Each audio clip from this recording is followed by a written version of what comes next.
morning, everyone, or good afternoon. We will be waiting a few minutes before we get started with the presentation. We just want to give everyone a chance to jump on, and maybe in about 3 to 4 minutes, we'll go ahead and we'll get started. Thank you so much.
Aloha and welcome to today's online webinar, Accessing Services for Native Veterans. We're glad you could join us for today's session. We're going to go ahead and get started. Today's session is being presented by the Pacific Region Training and Technical Assistance Center, which is a resource of the U.S. Administration for Native Americans. My name is Shisa Kahan'aile, and we're excited to have you all join us for this special webinar focusing on helping our amazing veterans access services in their Native communities.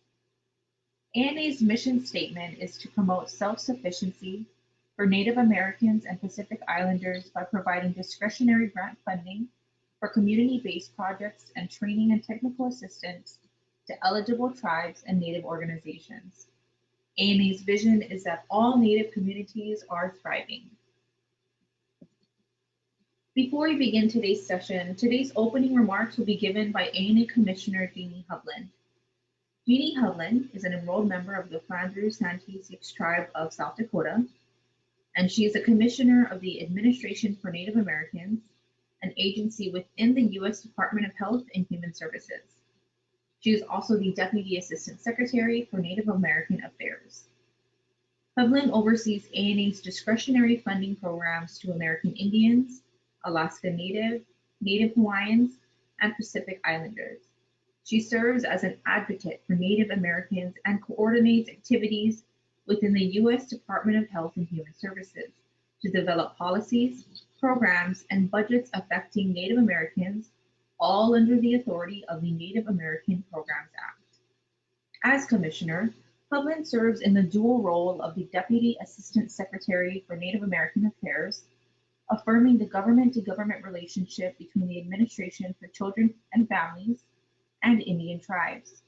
Since her confirmation in June 2018, she has visited with hundreds of tribal leaders and community members in dozens of Native communities for listening sessions and tribal visits. In August 2018, the commissioner testified before the Senate Committee on Indian Affairs to advocate for Native American language preservation and maintenance, and again on February 27, 2019, to promote social and economic development in Native American communities. Hovland chairs several advisory councils, including the ACF Native American Affairs Advisory Council and the Secretary's HHS Intra-Departmental Council on Native American Affairs.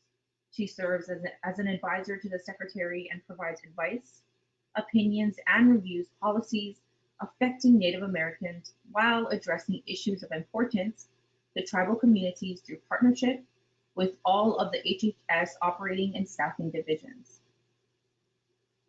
Prior to her appointment, Hovland served as Senior Advisor to the Assistant Secretary for Indian Affairs at the Department of the Interior. Hovland has also served as the Tribal Affairs Advisor to Senator John Thune for more than 12 years. Hovland played a key role in advocating for legislation at the requests of Indian tribes on such issues as agriculture, services for law enforcement and veterans, and quality access to healthcare. She worked to develop legislation such as the Tribal Law and Order Act of 2010 and the Cold Talker Recognition Act of 2008. Prior to her time in public service, Hovland was CEO of Wanchee Native Nations Consultants, which offered training services and programs for tribal governments. Now we can introduce ANA Commissioner Jeannie Hovland. Thank you, and Petuwashte Madakiapi. Good afternoon, my relatives. Chante Washte Nape Chusapi. I greet you with a good heart. This is Jeannie Hovland, Commissioner of the Administration for Native Americans. Welcome to today's webinar. I want to say thank you to our team and the Veterans Administration for setting up this webinar. And I want to say thank you to all on the line who are participating, and to those of you that are veterans, our Akichita Oyate, protector of our people. I say thank you for your service. Thank you to your families for the sacrifice they make and the support that they give to you so that you can serve our country. I really appreciate all of you and look forward to celebrating your service this Monday. A few things as Commissioner, it was mentioned by law, I am to be an effective and visible advocate for Native Americans, and I take this role very, very seriously, and I always want to make sure that veterans, Native veterans, are at the table when we're talking about policies and budgets. And at the Administration for Native Americans, we do have discretionary grants. One that is very flexible is the Social and Economic Development Strategies.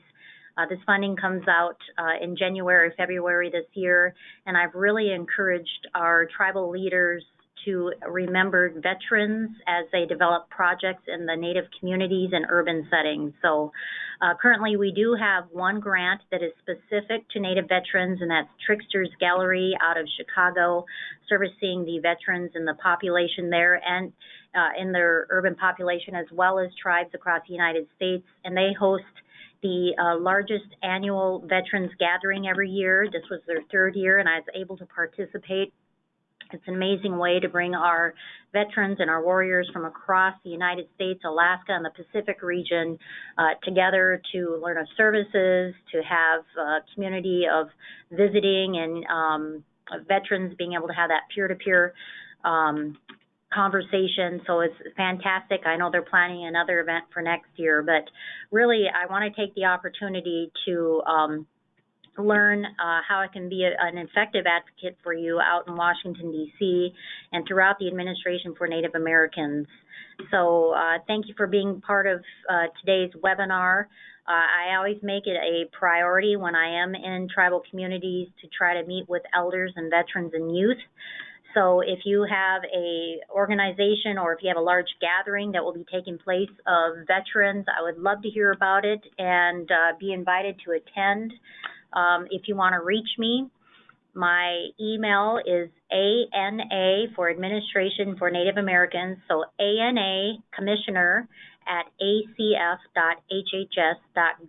and we can put that in the chat box and get you that information. But again, the more I know about ways that I can support you, the needs, the gaps in services, things that you see within the federal government that you feel are working well in our Native communities, it'd be great to hear your feedback and your input. Again, I value your voice. Thank you again for your service, and thank you for participating in today's webinar. Thank you so much, Commissioner Hovland. We're so honored to have you join us for today's webinar, and mahalo for your time. So about today's panelists, we are so excited to introduce Jennifer Childers, who will be talking to us about what is available for our Native veterans.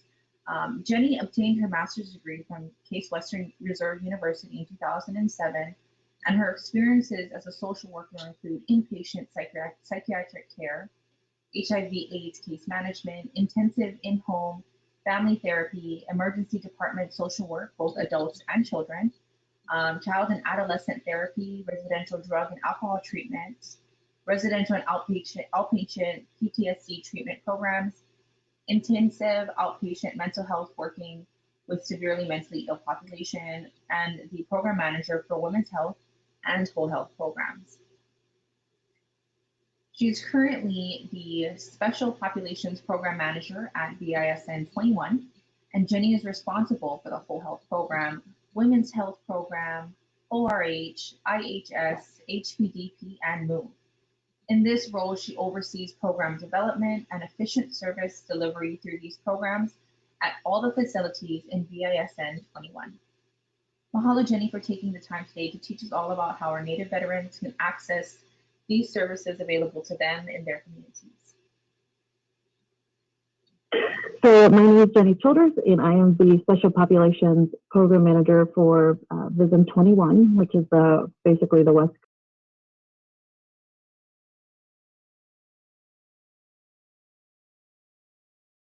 Coast and Hawaii and Guam and the Philippines. And today I'm going to talk about some of the VA services that are available for Native Americans. So I wanted to start out by showing you a little bit of that catchment area, which shows all of our healthcare systems, which is VA Pacific Islands, VA Southern Nevada Healthcare System, which is affectionately known as Las Vegas, VA Sierra Nevada Healthcare System, which is Reno, VA Palo Alto Healthcare System, VA San Francisco Healthcare System, VA Central California Healthcare System, which is Fresno, and then VA Northern California Healthcare System, which is Sacramento. So you can see the map, we kind of cover that whole western coast, except for the little southern part of California. The next slide I wanted to show you is the area that Pacific Islands covers. So we have a major hospital in Honolulu, but they cover all the islands, Guam, the American Samoa, and some of those other islands out there. And so if you look at the catchment area for the Pacific Islands VA, it actually is a surface area that's larger than mainland United States. So it's a lot to cover, but they do a really good job at offering services at all the islands that they cover. So the first program I wanted to talk about is a kind of a new program, so if you haven't heard about it, I'm pretty excited about the opportunity to present this, but if you have, hopefully it's some new information. So the whole health program is VHA's strategic plan, which is to emphasize veterans and their families' whole health and wellness. A whole health system focuses not only on treatment, but also on self-empowerment, self-healing, self-care, and improvements in the social determinants of health. So this is really an exciting time for the VA, because this is kind of the first time in VA history that we've really focused a lot of our efforts on preventative care. And so you're going to see a lot of activities, and I'll go through some of the slides, but things like acupuncture and chiropractic services and things that we have tried to put in place that can help prevent long-term issues. So whole health is an approach to healthcare that empowers and equips people to take charge of their health and well-being and live their life to the fullest. And so this is their kind of mission statement. And so what they're talking about is the fact that we want veterans to be at the center of their healthcare.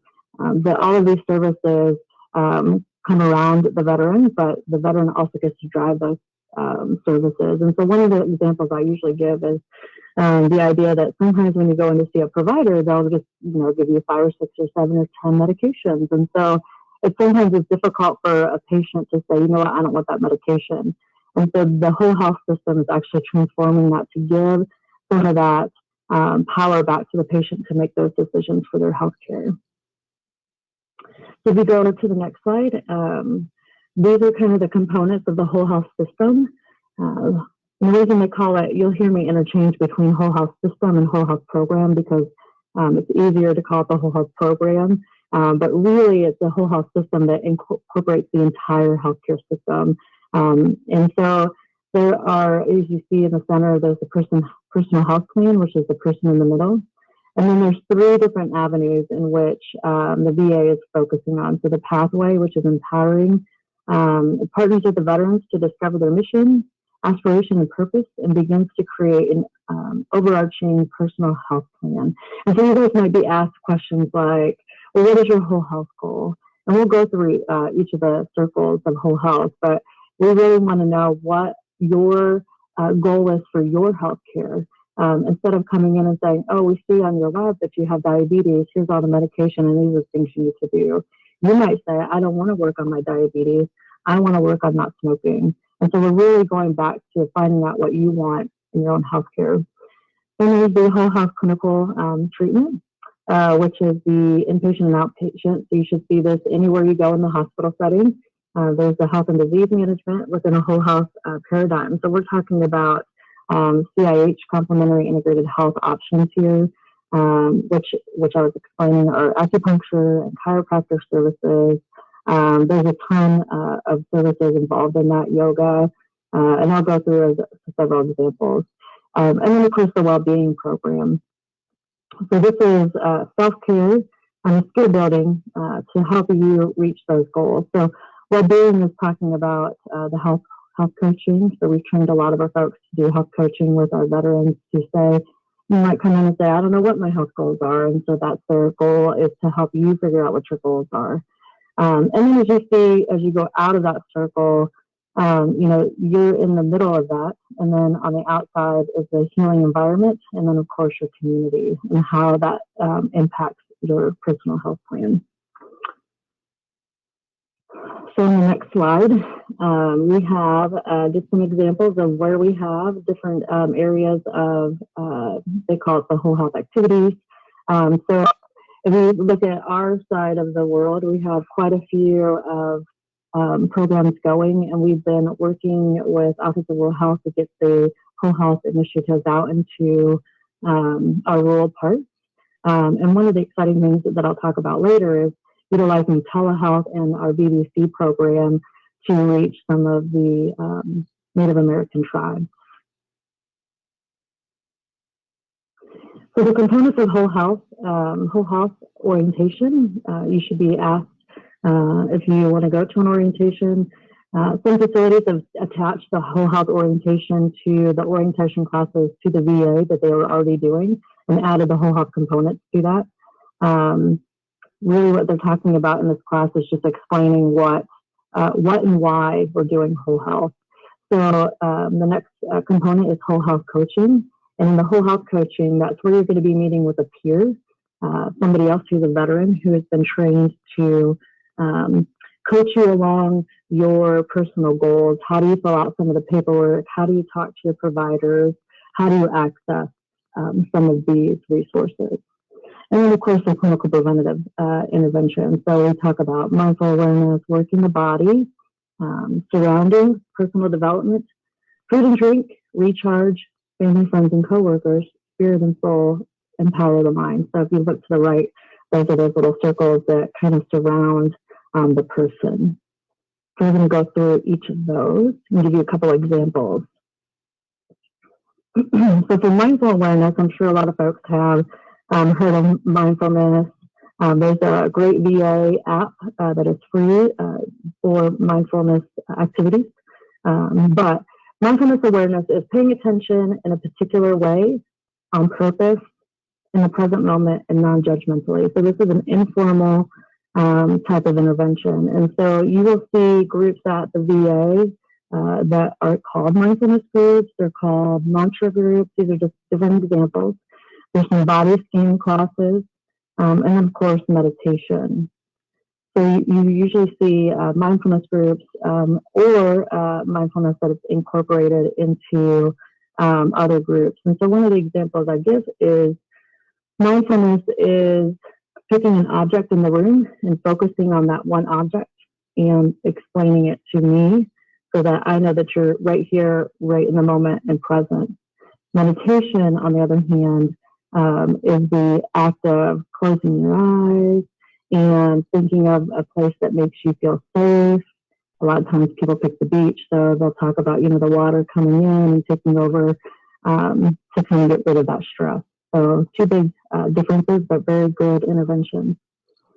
So then on the right side, you see the working the body. This is pretty an active list of activities that VA offers, but there are a ton more throughout our whole system nationwide. So these are just examples. So we have adaptive cycling, golf clinics, bowling clinics, acupuncture and battlefield acupuncture, massage therapy, chiropractic services, equine therapy or animal-assisted therapy, yoga, tai chi. So we've seen these kind of pop up through our recreational therapy programs. And so some folks may know that, oh yeah, they have a yoga class, or they might have a tai chi class over at the rec therapy hall. And so what they've done is kind of put these all under one category. So it's a very limited list, but there are plenty of different opportunities to this realm of someone's life of working the body. In the next slide, we're going to talk about surroundings. So kind of the definition of when I think about my whole health, what is involved in surroundings? So it involves everything around you that can affect your health and your well-being. So your home, your workplace, your neighborhood, experiences that affect your emotions, climate and the weather or the environment. So an example here is sometimes, so I actually live in Las Vegas and I get to use this example. We've had numerous people move out here and they have, I guess, no idea that it's a desert and it's very hot here. And so they might last here for 6 months and then realize, oh, this is not for me. And so they end up leaving. And so sometimes it's very important to understand what your environment is or your climate and how that really impacts your health.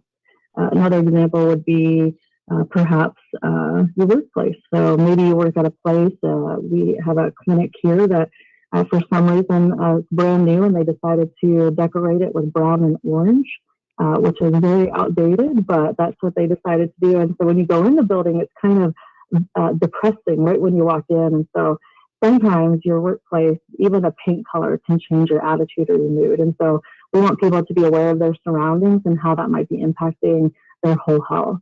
If you are a very active person and you're not able to go outside and do activities, maybe you live in Alaska, I don't know. But you live in Alaska and you're not able to do those things, that maybe the environment is having some impact on your surroundings. So when we move into the next circle, it is what is personal development? So personal development is a part of the circle of health that focuses on different ways you can grow in different areas of your life. So a lot of times when I'm working with veterans, I will ask them, what are you doing to work on yourself?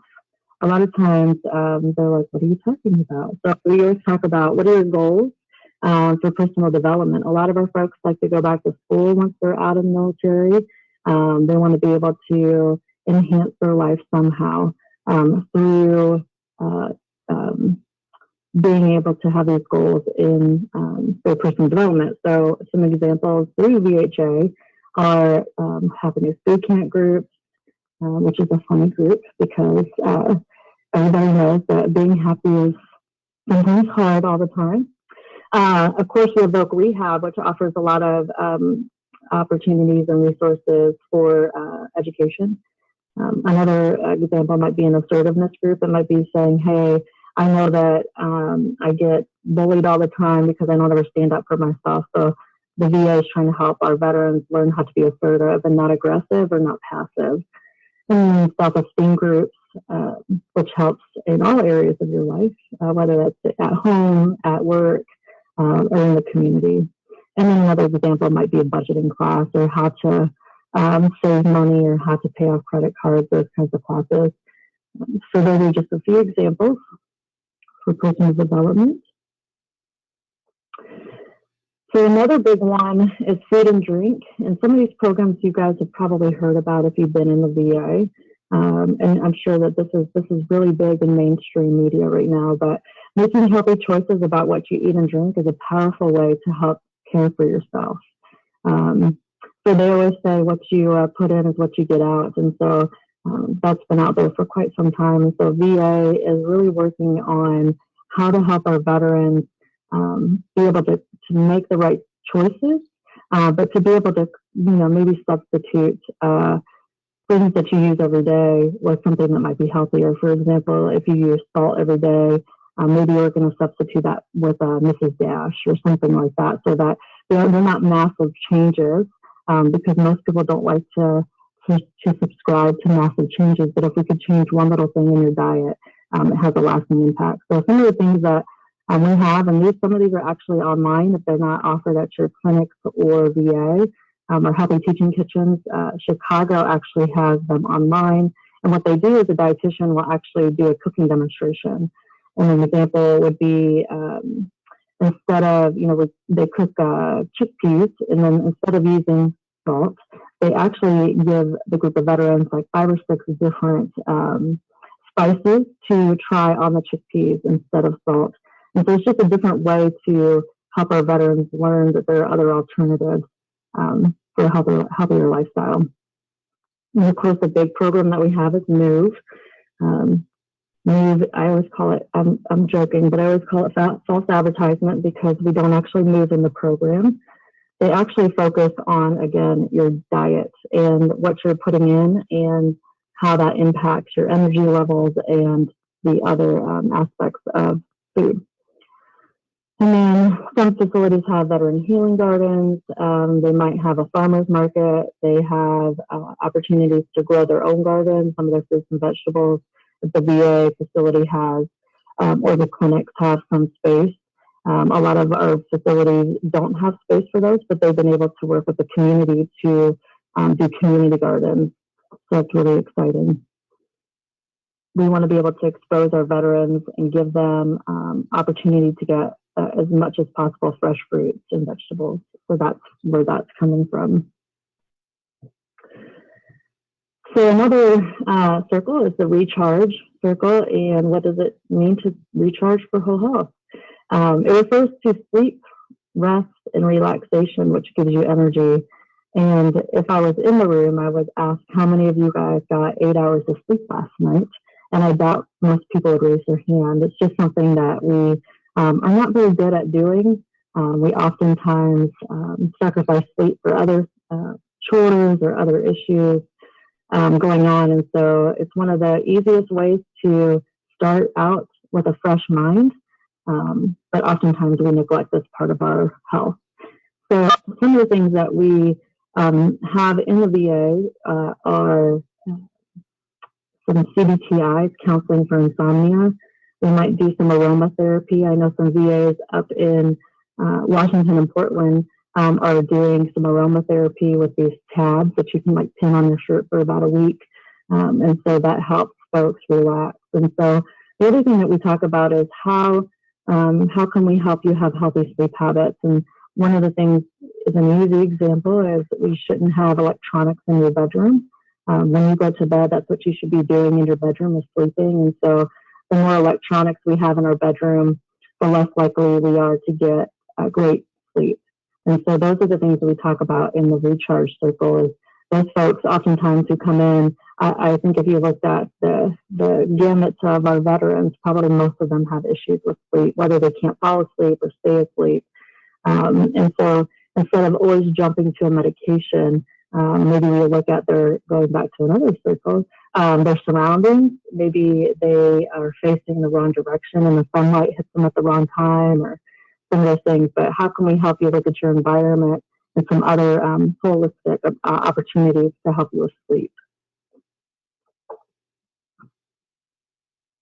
So in the next one, so we have Connecting for Whole Health. So this is a really big one, and there's some examples that I'll talk about. But one of the other things that Whole Health is working with is actually our suicide prevention model. And this is really the circle that hits home with that, and it's that connectedness. We all know that it takes just a minute to realize how relationships can affect our emotional, mental, and physical health. And it's very difficult sometimes for our veterans to feel connected, which is why we have a lot of folks who might just come and hang out at the VA or at the clinics. They want to hang out with people that have like backgrounds. And so being able to connect with other people is vital to whole health and being able to have those relationships. And so oftentimes we have veterans that come in, and as a VA employee, we might be the only contact that they have. And a lot of our folks may not realize that. And so being able to work with social workers at the facilities or at the CBOX is a really big opportunity to figure out how we can get veterans connected to other veterans or to other groups. So some examples are the bowling leagues that we have, again, animal-assisted therapy, support groups, and of course, always encourage volunteer work. Being able to get out and to give back always helps with that feeling of connectedness. And then last but not least is the spirit and soul. Research has found that religion and spirituality may affect a range of health issues. And so I always give this example as all of our veterans have experienced or at least know of a chaplain. All branches of the military have them. And so this is potentially not a foreign concept to them. So some examples of in the VHA that we have are, of course, our chaplain services, maybe Reiki, Qigong, yoga, Tai Chi. And then there's this kind of acronym that says I am secure. So what is the impact of military service? What is the approach to your spirituality in medical settings? What is the meaning in life? What is spirituality defined? What is the source of peace? Community, there's that community piece, connecting to your community. And then understanding of why this is happening. And then rituals, practices, ceremonies, and of course, end of life. So these are some of the questions, if you were to talk to chaplain services, that they might start asking, because this is a whole health component to chaplain services. And so being able to actually ask the veteran what they think of spirituality and getting that into the documents instead of saying, oh, well, you're this religion or you have this background, and then trying to help the veteran have whole health goals that incorporate that. So those are the 8 kind of aspects of whole health. We are very excited because in Vision 21, all of our facilities have a whole health program and whole health points of contact. And so we are working very diligently in the Pacific Islands to ensure that all the islands have access to these services as well. And so, for example, there's a provider in the American Samoas who is actually certified in battlefield acupuncture and performs that. So we continue to work with our telehealth programs to ensure that we can get some of these programs out there. So it's exciting. So the next program I'm going to talk about is our Women's Health Program. And again, we're very excited that we do such a great job, I think, taking care of our women veterans.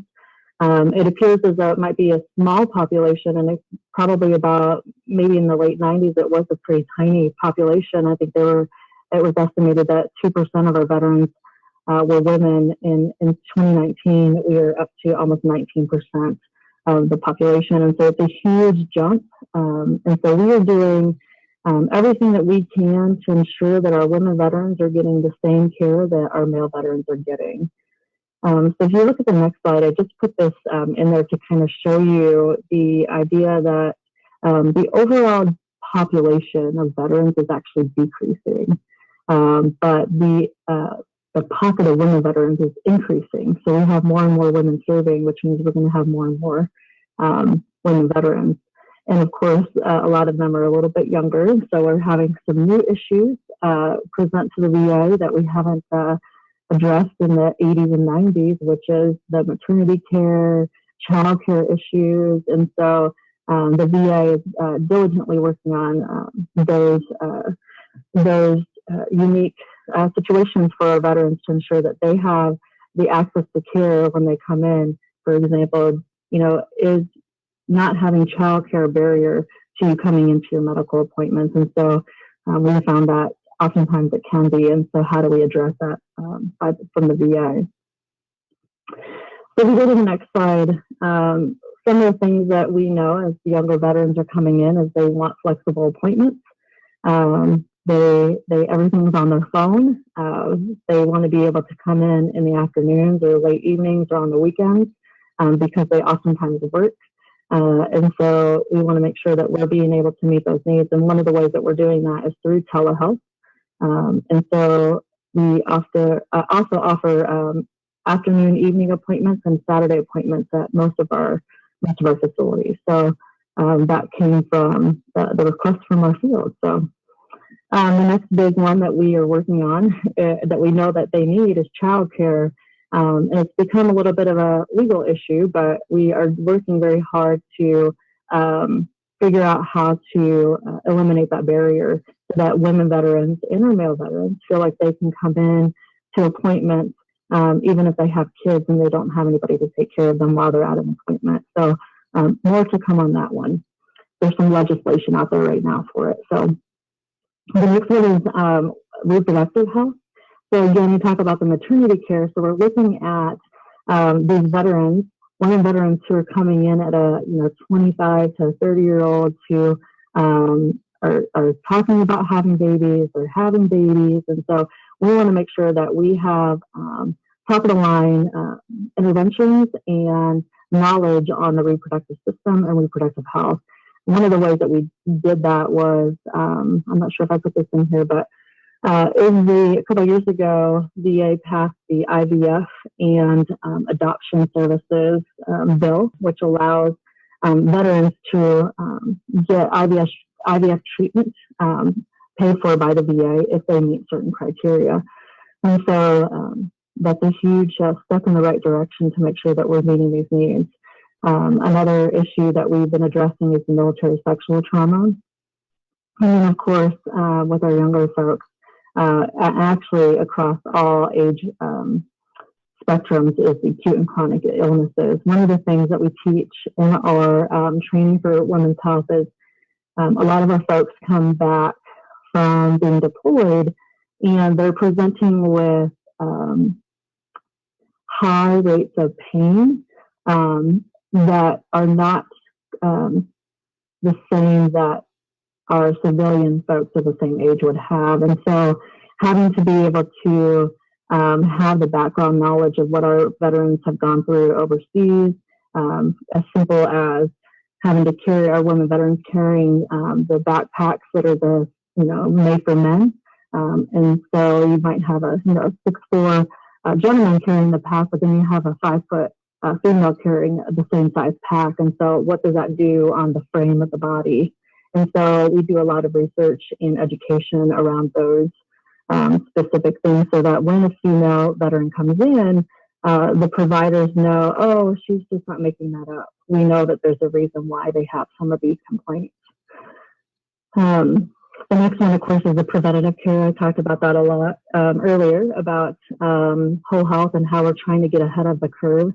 Instead of waiting for people to get sick, we're going to teach you how to be healthy so that hopefully you don't get sick. An example might be diabetes. Can we teach you how to eat healthier? Can we teach you some other lifestyle skills so that potentially you don't get diabetes? And of course, we have our older folks are getting into the menopause. phase. So we offer menopause interventions, hormone replacement, those kinds of interventions and the knowledge. And then, of course, the same thing comes up again, right? So acute and chronic illnesses, they may be the same, but a lot of them might be different as they get older, or they've been deployed and they come back, and a couple years later, they might realize that they have some symptoms that nobody else in their family has. And so we teach our providers to address those. And then, of course, mental health needs. And then if we go to the next slide, our older population of veterans, and of course, we've been focusing on our geriatric care, being able to create medical foster homes, those kinds of programs so that we can take care of our folks even as they get older. Again, pain management. Several of our VAs have their own pain departments now. And of course, incorporated in that, it's not just pain medicine, but it's the chiropractors, the acupuncture, the alternatives to medicine that our women veterans and our other veterans have said that they wanted. And then, of course, inpatient and extended care, grief counseling, and then there it is again, the acute and chronic illness. So we were looking at the entire lifespan almost now of our veterans. So we get them in as young as 20 probably, and then of course all the way through the rest of their lives. And so we have had a interesting learning curve as we start to learn these other areas for women's health needs. So what does Women's Health Services do? So they actually offer comprehensive women's health care, which includes breast care. So we offer mammograms at all of our facilities or in the community. We offer contraception. There's eating disorder interventions. We have several eating disorder teams throughout the nation that will address those issues. We have emergency services, not just emergency medical, but also emergency GYN to address specifically for our women veterans. We have mental health and homelessness interventions, infertility and IVF, intimate partner violence services, which is kind of a new thing. It's not new, we just kind of named it something different. So it's in line with our domestic violence. And so we have intimate partner violence coordinators at all of our facilities. And so if that is an issue, you can always direct them to that person and they will give them the resources that they need. And then, of course, maternity and newborn care, and then geriatric care.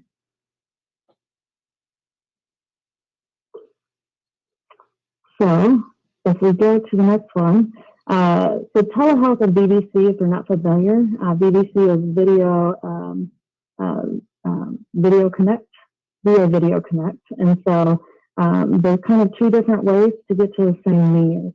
One of them has you come into potentially a CBOC, or we're actually working with some of our locations to put a telehealth pod so that you do not have to come into a VA facility. So we're talking with Northern California tribes potentially to have a hub or a pod out there so that the veterans don't actually have to come into a CBOC.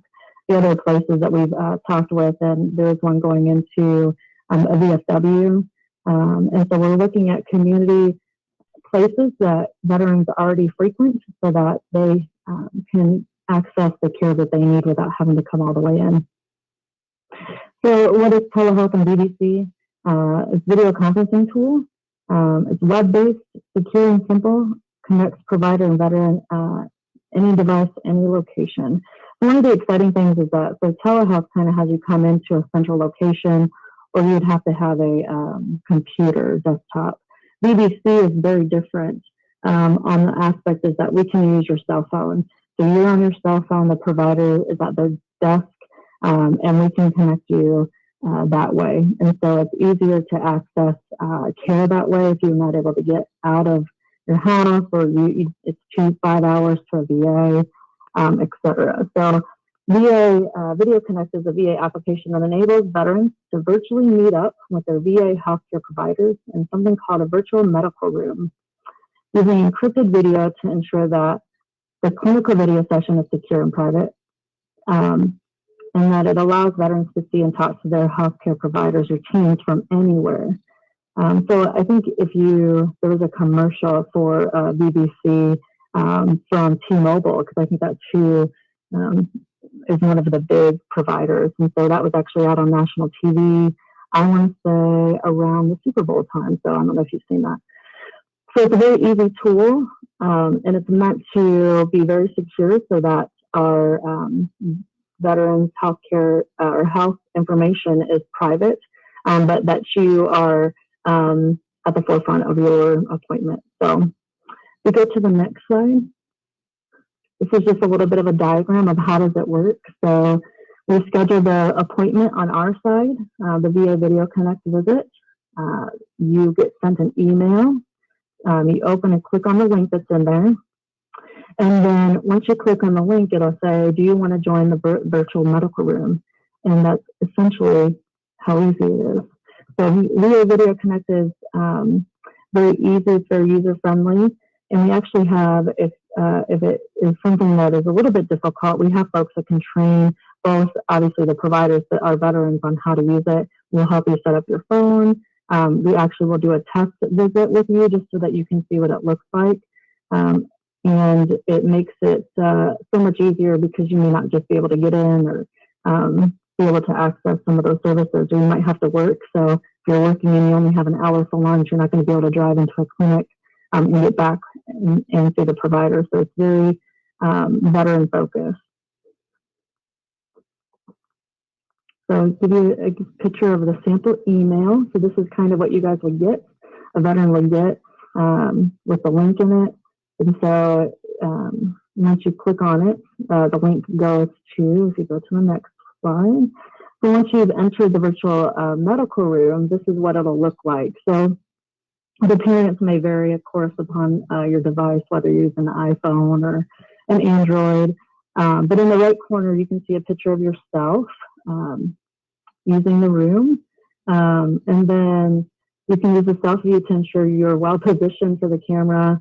And then, of course, making sure that there's nothing crazy in the background. And then there's some other things. So you'll see kind of how you can, there might be, one of the things that we are working on in Vision 21 is doing group appointments this way, so that we can potentially do a yoga class or some of these other things via VVC, so people can do these groups while they're at home. So if you look in the left corner, and this is what our veterans always want to know, who's in the room with you in the quote-unquote virtual medical room, and so it'll show you who's there. You don't have to worry that other people are listening or that anybody else is in there that you don't know. So I think that's I think it's a great way to ensure your privacy. So, that should be it for VDC.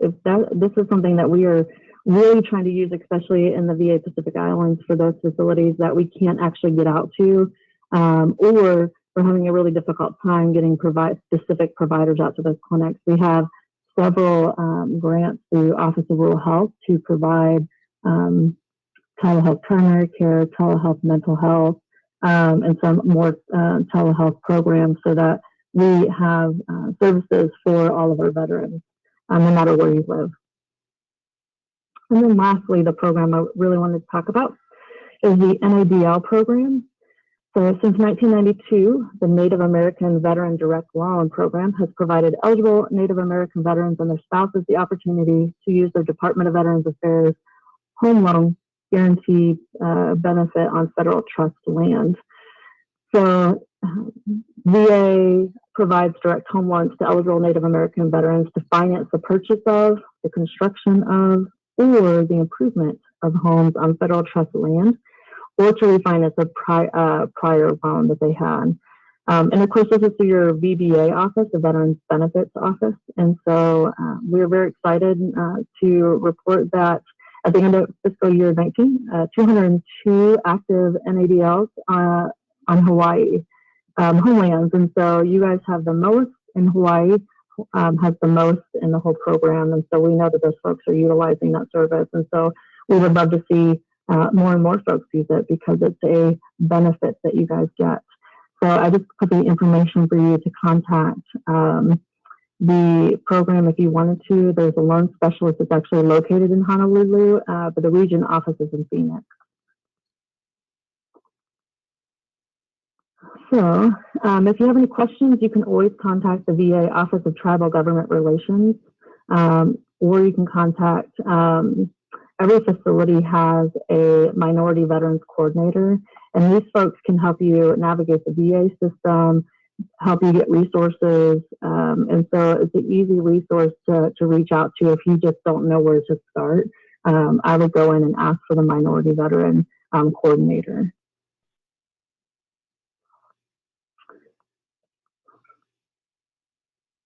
So other than that, I've left my contact information. If you have any questions or comments or just want some more information, please don't hesitate to reach out to me, and I will get you either information or a contact person.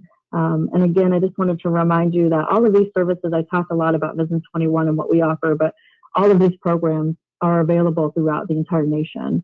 And so we don't have these programs I specifically talked about are available everywhere, so you can access them anywhere that there's a VA.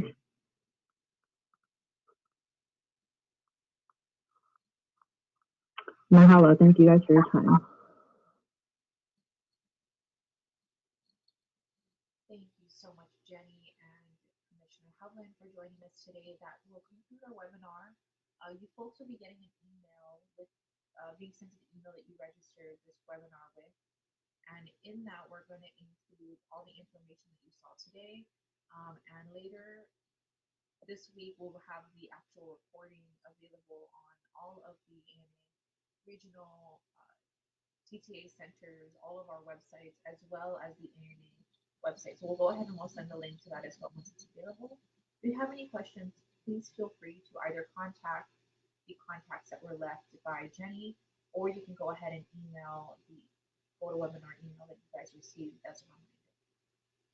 Thank you so much for joining us. We are excited to have put on a webinar that is specifically for our Native veterans, and all of the available programs that we have on top, that they have on top of anything else you can find on the website.